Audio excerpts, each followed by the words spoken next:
Cette quatrième partie nous entraînera au château du Rivaux fortifié au XVe siècle, à celui de Brézé et son réseau troglodytique, à Guizeux qui fut propriété de la famille du poète Joachim du Bellay.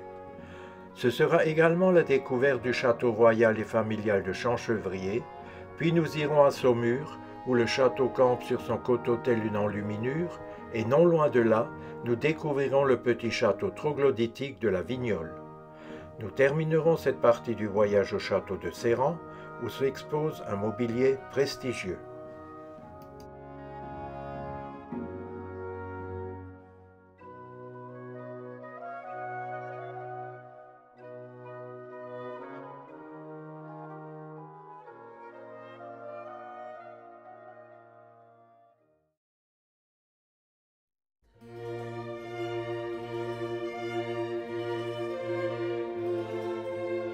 Au XIIIe siècle, le château de Rivaux est une maison forte. Ce château de Touraine fut fortifié au XVe siècle, puis humanisé à la Renaissance. Il est à la fois une forteresse imprenable et un lieu de vie agréable.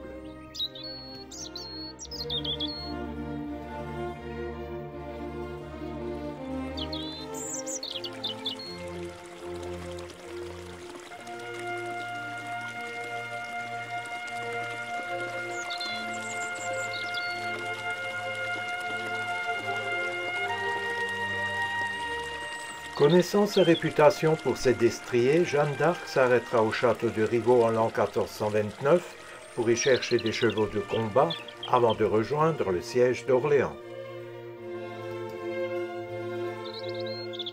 À partir de 1438, le Rivaux est donné en dot à Pierre de Beauvau, premier chambellan du dauphin Charles VII. Il obtint l'autorisation du roi de faire fortifier le château grâce à ses faits d'armes. Les écuries royales monumentales édifiées en 1510 par François de Beauvau, châtelain du Rivaux et capitaine de François Ier, fourniront ces étalons au roi. À partir de 1631, le Rivaux est épargné par le cardinal de Richelieu qui souhaite démanteler tous les châteaux près de l'actuelle ville de Richelieu. Sa sœur Françoise du Plessis étant mariée à Jean de Beauvau, seigneur des lieux, le Rivaux échappe au démantèlement subi par les châteaux du voisinage.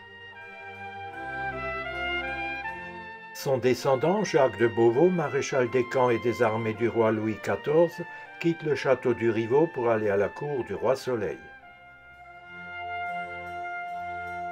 En 1664, il obtint l'érection de la terre de Beauvau en marquisat. Ruiné par son train de vie à la cour royale, Jacques de Beauvau cède Rivaux en 1697.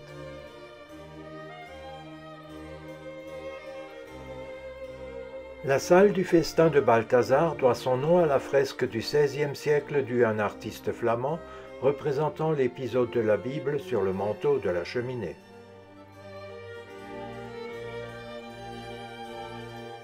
En 1768, c'est le marquis Michel-Ange de Castellane, seigneur de Villandry, qui devient propriétaire des lieux. Dans la salle Beauvau est exposée une collection de céramique ancienne.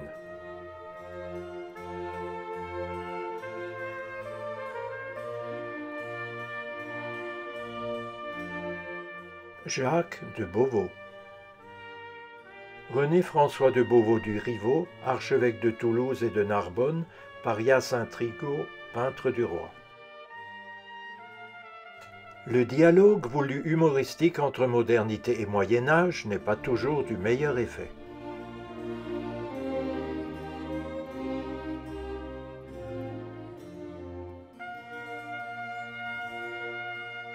Dans la salle des dames, magnifique tapisserie de Bruxelles du XVIe siècle consacrée à Zénobie, reine de Palmyre.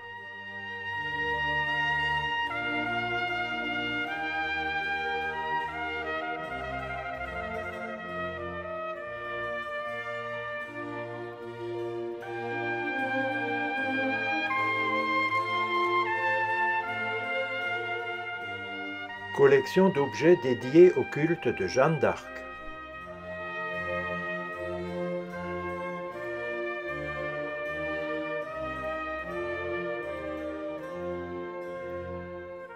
La chapelle, avec son superbe hôtel Renaissance, est pour le moins mal fréquenté.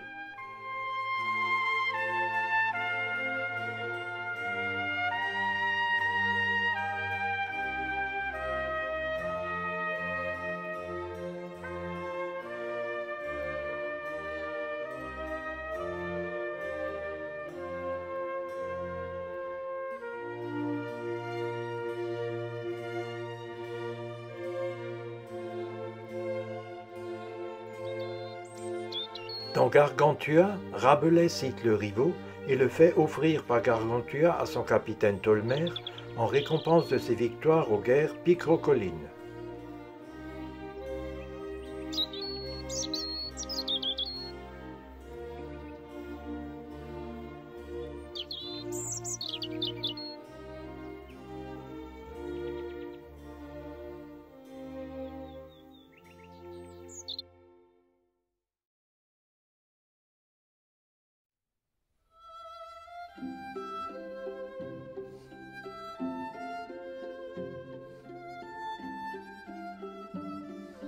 Le château de Brézé, aujourd'hui propriété du comte et de la comtesse de Colbert, est à considérer comme la plus grande forteresse souterraine d'Europe.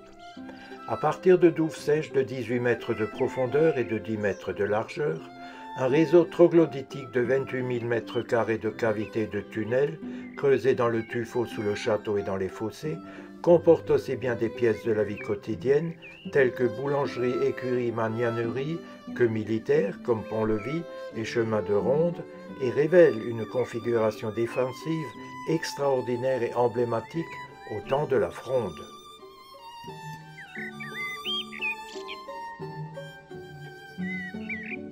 Les terres sont celles des seigneurs de Brézé depuis le XIe siècle.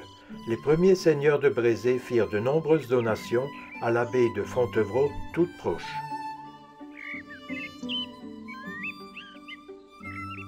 Parmi ces seigneurs de Brézé, on connaît Louis de Brézé, petit-fils illégitime de Charles VII et d'Agnès Sorel, qui épousera Diane de Poitiers. En 1488, Gilles de Maillé-Brézé obtient du roi René l'autorisation de fortifier le château et fera creuser des fossés. Le château Renaissance de style italien et les dépendances ont été reconstruits au début du XVIe siècle par Arthur de Maillé. Nous voici dans le fournil souterrain dont la chaleur dégagée faisait lever la pâte dans la pièce au-dessus. La salle du pressoir était à l'usage des seigneurs pour les fameux vins blancs de Brézé, la vendange tombant directement d'un puits débouchant au milieu des vignes.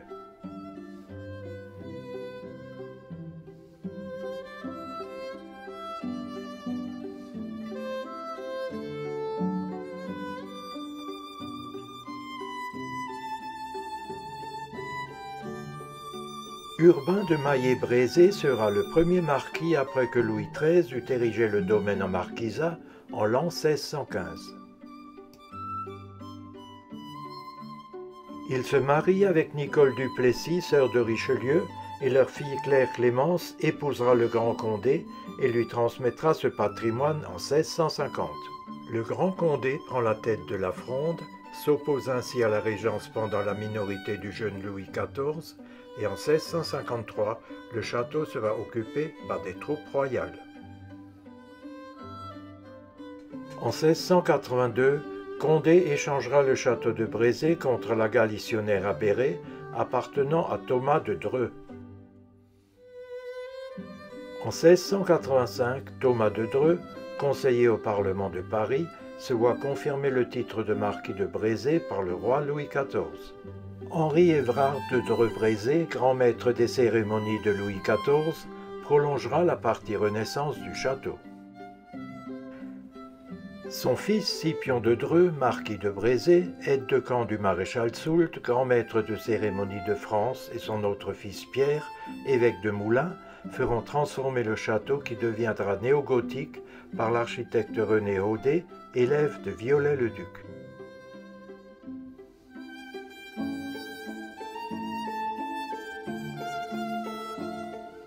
La chambre Richelieu, avec sa cheminée monumentale, est dédiée au puissant ministre de Louis XIII, lié à la famille de Brézé.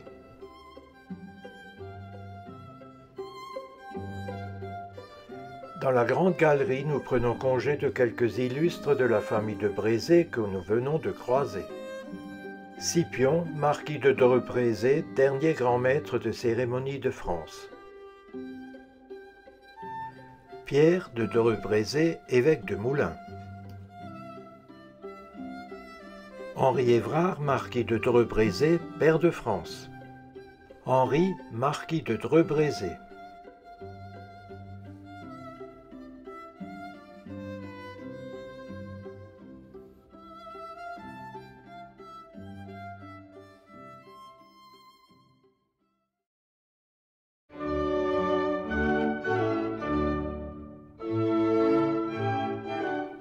La seigneurie de Guizeux appartenait à la maison de Douai et en 1334, Aliénor de Douai transmet le château à son mari, Hugues VI du Bellay. La famille du poète Joachim du Bellay posséda donc Guizeux de 1315 à 1660. C'est à elle que l'on doit le corps de logis typique des constructions de la Renaissance en Val-de-Loire.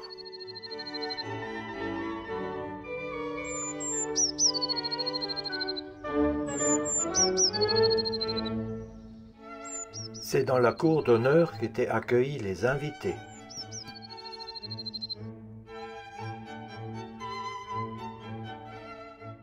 Les armoiries des Contades.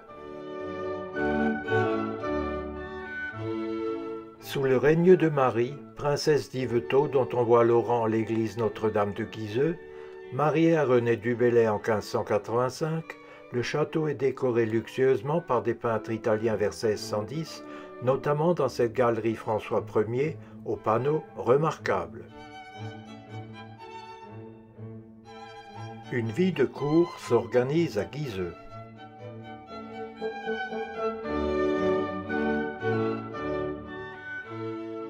Anne de Frézeau de la Frézolière et Jean-Baptiste de la Motte.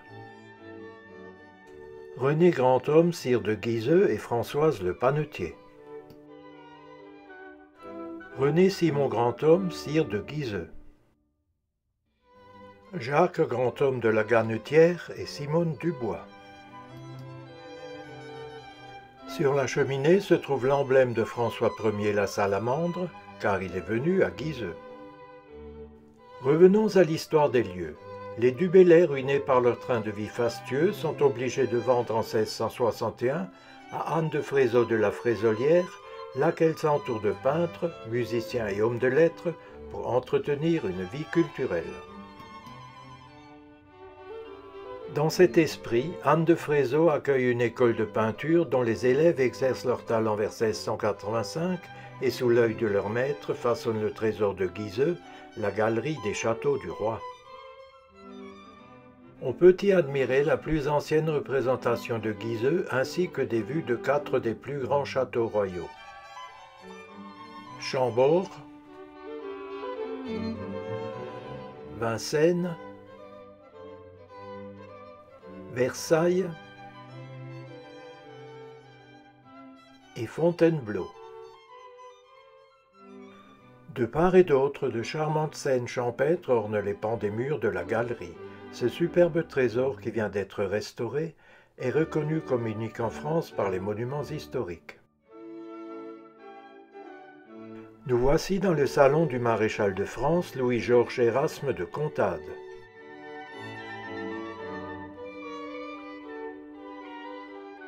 Marie-Élisa de Feuillan, marquise de Contades de Guizeux. Le général est marquis de Contades-Guizeux au moment de la libération de l'Alsace. Le salon des dames destiné aux femmes qui après dîner se séparaient des hommes. Isabelle de Maillet de la Tour-Landry, marquise de Contades-Guizeux. En 1723, René de Grandhomme, anobli par sa charge de secrétaire du roi, après avoir fait fortune sur l'île de Saint-Domingue, achète Guizeux. Son fils Simon-René de Grandhomme de Guizeux, maître des cérémonies à la cour, agrandit la demeure par la construction de grands communs et fait de Guiseux un haut lieu de la chasse.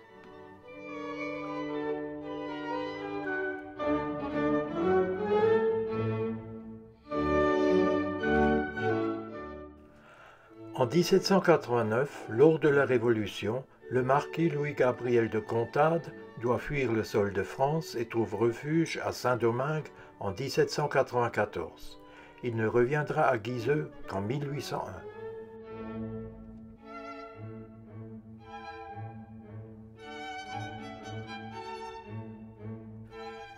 La chapelle, avec sa voûte en trompe-l'œil, a été édifiée au XVe siècle.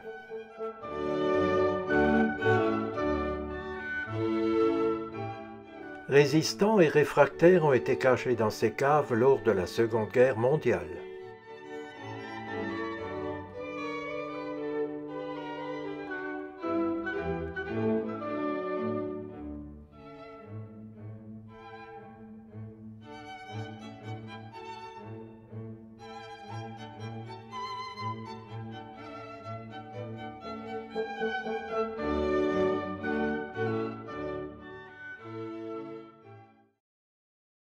À Cléré-les-Pins, en débouchant de la forêt, au bout d'une longue allée boisée, on découvre Champchevrier, château royal et familial.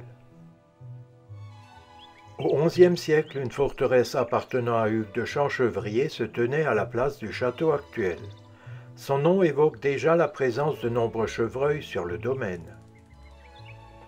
En l'an 1550, les Daillon, héritiers du domaine, construisent un château Renaissance sur les fondations de la forteresse. Antoine Gaston, duc de Roquelaure, maréchal de France, chevalier de l'ordre du Saint-Esprit, hérite du château en 1686 et construit cours, jardins et douves autour du château.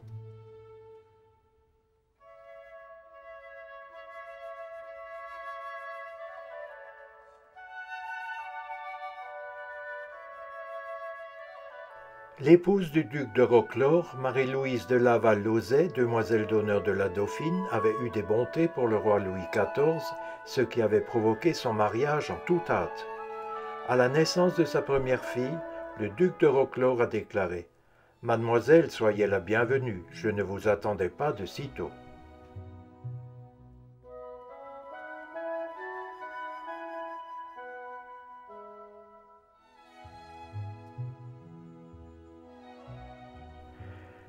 Son épouse préférant la cour de Versailles à Champchevrier, le duc vend le château en 1728 à Jean-Baptiste Pierre-Henri de la rue du Cannes, qui œuvrera beaucoup pour l'embellissement du domaine.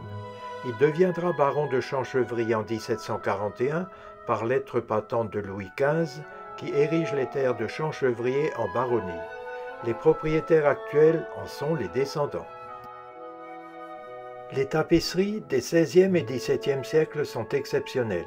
8 d'entre elles sont uniques au monde, exécutées par la Manufacture royale d'Amiens, d'après les cartons de Simon Vouet, peintre officiel de Louis XIII.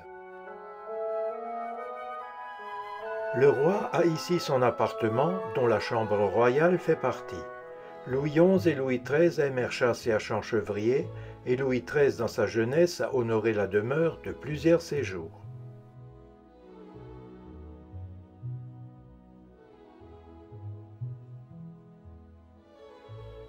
Un peu plus de 2 siècles plus tard, Dorothée von Biron, princesse de Courlande puis duchesse de Talleyrand, dont elle fut la compagne, témoigne dans ses chroniques de son passage à Champchevrier. Nous avons passé à Champchevrier chez les meilleurs gens du monde dans un grand et vieux château, dans un pays de bois et de chasse. De vieilles tapisseries, des bois de serre et des corps de chasse suspendus aux murailles composent le principal ornement de ce noble manoir. Il est habité par une famille simple, honorable, estimée, qui y vit avec abondance, chassant et défrichant toute l'année. À certaines époques, 40 ou 50 familles du pays s'y réunissent et s'y amusent. Tout cet établissement mériterait le pinceau de Walter Scott.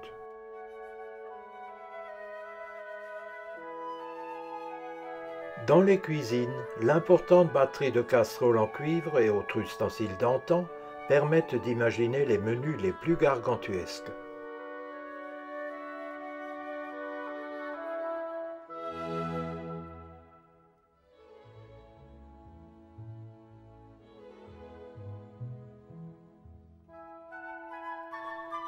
Tableau d'appel pour la domesticité.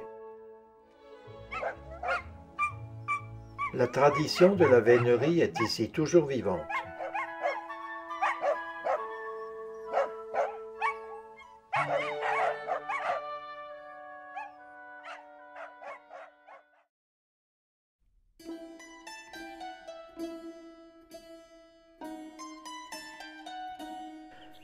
Le château de Saumur a connu ses premières fortifications sous Thibaut Ier le Tricheur, comte de Blois, au Xe siècle. En 1026, il devient propriété du comte d'Anjou, Foulques le Réchin, qui le lègue à ses héritiers Plantagenets.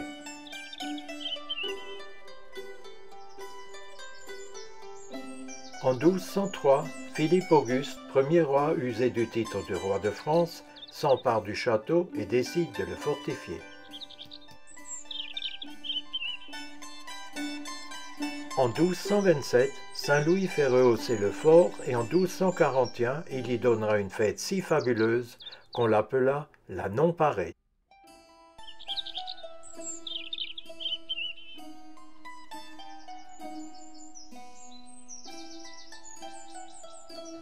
En 1454, René d'Anjou, dit le bon roi René, après son remariage avec Jeanne de Laval, s'établit à Saumur et améliore sensiblement le confort de l'ensemble du château, qu'il surnomme le château d'Amour, tel qu'il figure dans les très riches œuvres du duc de Berry.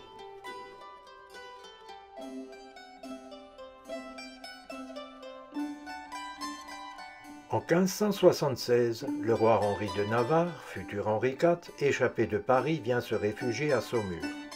En 1589, par le traité conclu avec Henri III, Saumur lui est cédé comme place de sûreté et fut donc pour le futur roi la première marche vers le trône de France.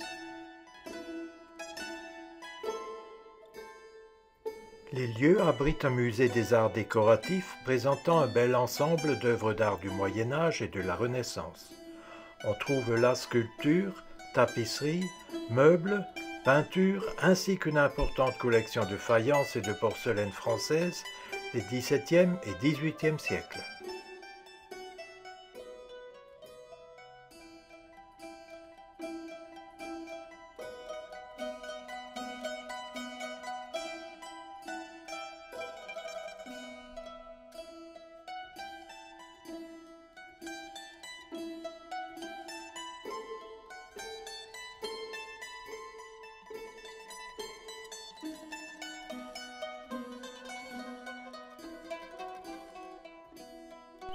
Concernant l'histoire de la forteresse, celle-ci, quoiqu'en très mauvais état, servira tout de même de résidence aux différents gouverneurs de la ville jusqu'à la fin de l'Ancien Régime.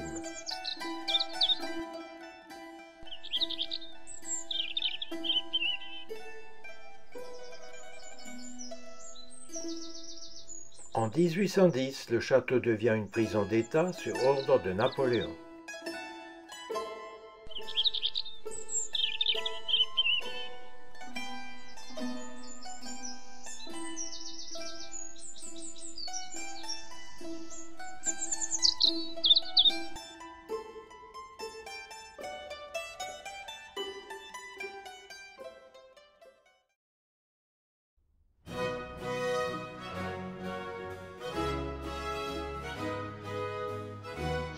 À Souzay-Champigny, au bord de la Loire, ce petit château semi-troglodytique a été édifié au XVe siècle par le seigneur de la Vignole.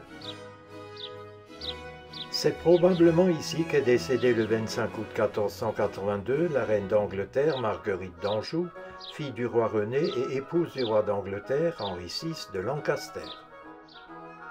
Le choix de cette résidence par Marguerite d'Anjou était dicté par une question de sécurité, craignant d'être assassinée. Elle faisait partie des belligérants de la guerre dite des Deux Roses, dans la lutte fratricide entre les descendants des Plantagenets, des York et des Lancaster, dans l'accession au trône d'Angleterre après la guerre de 100 ans. Marguerite d'Anjou et sa cour d'environ 600 personnes vivaient tout au long du coteau et les maisons troglodytiques communicantes par des souterrains creusés dans le coteau offraient de nombreuses caches et possibilités de fuite.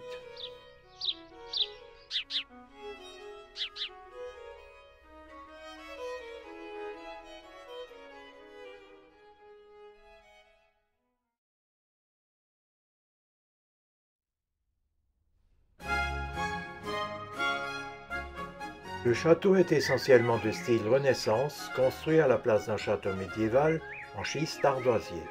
Les douves témoignent de la période où Sérent était une place forte, surveillant le passage de la Loire. En 1481, Pontus de Brie fut autorisé par Louis XI à fortifier le château, propriété de sa famille depuis le XIVe siècle. En 1636, Guillaume Bautru, courtisan de Louis XIII, en devient propriétaire. Il décide de reprendre les travaux interrompus un siècle plus tôt, prolongation de la façade, édification de la tour sud et de 2 ailes en retour. Puis Sérent échut à Marguerite-Thérèse de Bautru, épouse de son cousin Nicolas de Beaubrun, qui sera tué à la bataille d'Altenheim en 1675. En 1749, François-Jacques Walsh, riche armateur nantais, issu d'une famille irlandaise, exilé en France pour démontrer sa loyauté envers les Stuarts détrônés, devient seigneur de Sérent en achetant le château meublé à Madeleine Diane de Beaubrun, duchesse d'Estrées. De part et d'autre de la statue d'Hébé, 2 valets muets afin de permettre aux convives de se servir sans être importunés par l'oreille indiscrète de certains valets. Le grand escalier Renaissance, colonne vertébrale du château.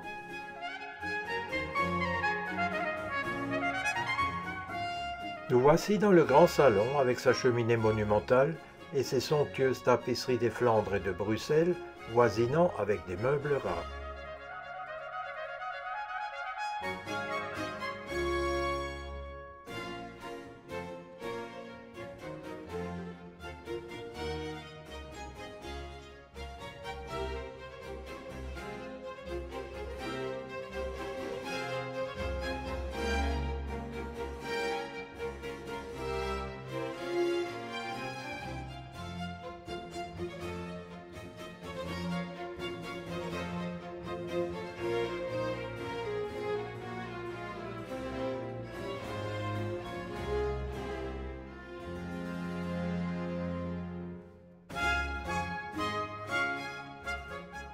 L'incomparable cabinet d'ébène de Pierre Gaulle, chef-d'œuvre de l'ébénisterie conservé depuis plus de 300 ans au château.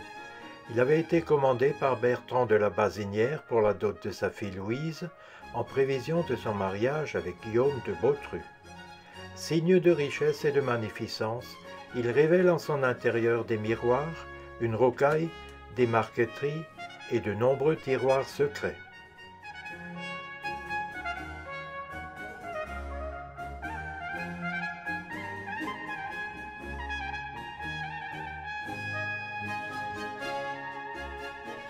Louise de Vaudreuil, épouse d'Antoine Walsh qui fit poser des boiseries et meubla le château vers 1755, était dame d'honneur de l'impératrice Joséphine.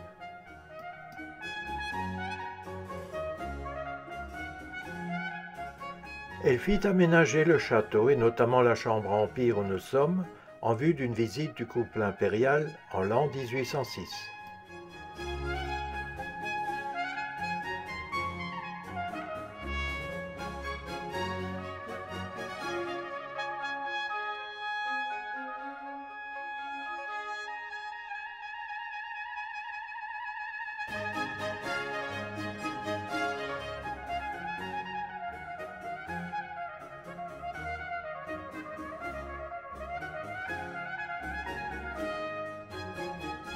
Un brûle-parfum tripode.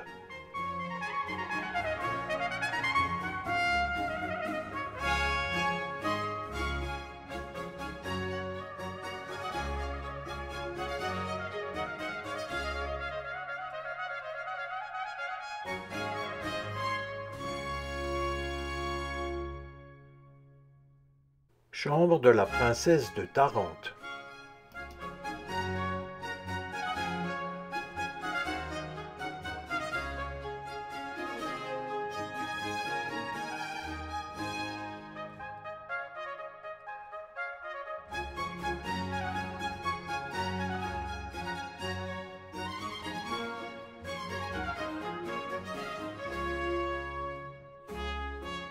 Chambre du prince de Tarente.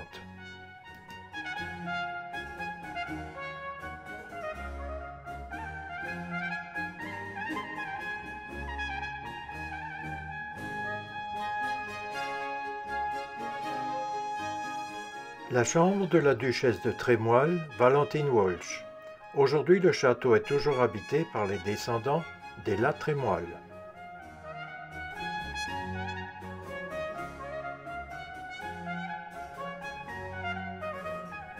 L'arbre généalogique des La Trémoille.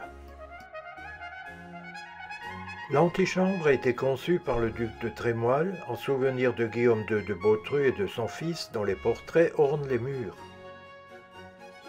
Le bureau Mazarin en marqueterie boule est remarquable.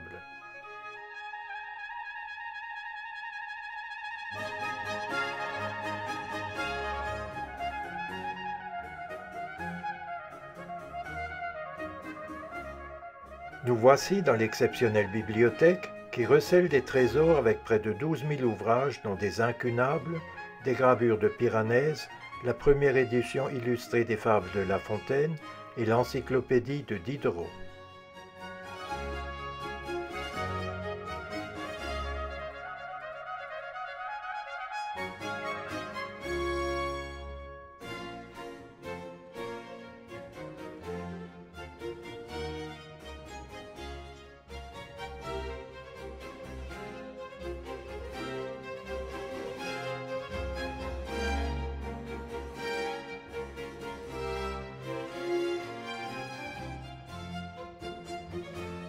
Sur le manteau de la cheminée, les ancêtres Walsh.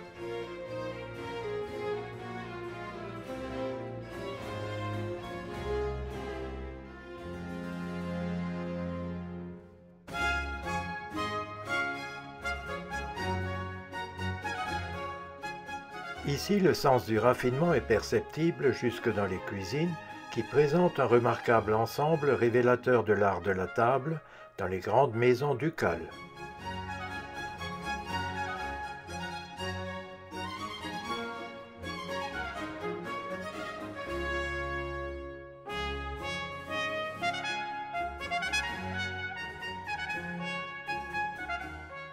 Nous terminons la visite par la chapelle que fit édifier Marguerite Thérèse Bautru par Jules Hardouin-Mansart en souvenir de son cousin et mari, Nicolas Bautru, marquis de Vaubrin qui fut tué à la bataille d'Altenheim en 1675.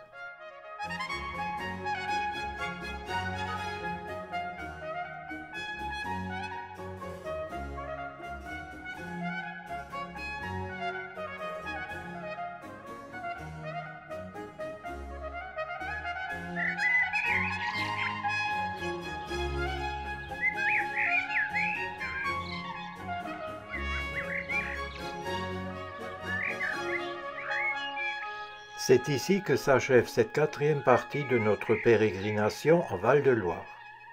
Dans la cinquième et ultime partie, nous découvrirons successivement le château de Brissac, dit le géant de la Loire, la forteresse du bon roi René à Angers, le château de Plessis-Bourré avec sa remarquable salle des gardes, la cité royale de Loches où flotte le souvenir d'Agnès Sorel, Valençay, le château du prince de Talleyrand, avec un regard sur le château néogothique du Nozay, et enfin, en forêt de Guédelon, est bâti sous nos yeux un château du XIIIe siècle.